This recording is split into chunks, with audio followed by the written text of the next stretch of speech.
Our last presenter in the Master's category is Chesline Pierre-Paul from the Faculty of Arts and Science.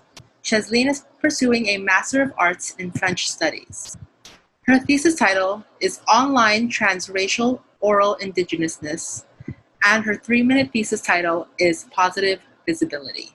Good luck, Chesline.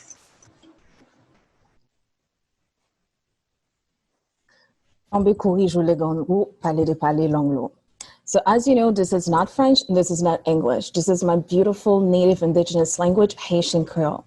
And let me share with you a thing or two about the tremendous irony and paradox of it all.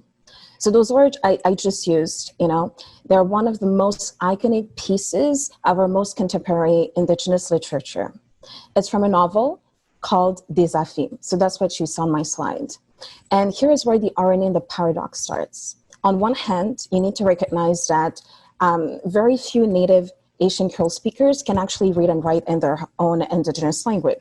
So on one hand, we have the single most emblematic piece of our whole written indigenous culture, but also conversely, it happens that it is arguably the most inaccessible piece of our whole indigenous repertoire in terms of written history.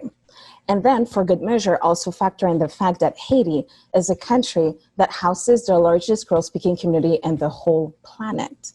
So that's what I meant by paradox. So that's the thing with visibility and quote-unquote visible minorities. We are seen, we're not heard. We're both simultaneously positively underrepresented and negatively overrepresented. So we're a paradox. And then my question as a researcher became viscerally, how can I self-determinately make it so that my own indigenous voice, culture, present, oral story gets visibilized on my own terms through creation and positive disruption?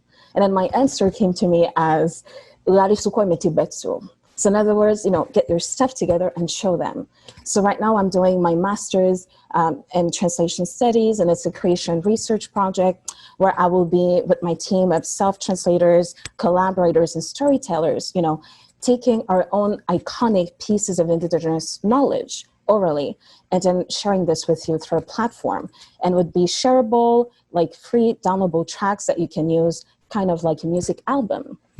And to ensure that we always keep the focus on the oral dimension of it all, we're going to be taking voice acting lessons so that our positive self-determined visibility can become your immersive reality. And that we can share emotions like caution, or surprise, or sarcasm. So when you look at my quote, it means time goes, it doesn't come back. So this is my time to be able to create my own brand of grassroots, translation-based, native, indigenous, beautiful social justice movement. As the first time in my history that I have the opportunity to self-determinately use my background and to give it the visibility it deserves. And one day you too will recognize. Thank you.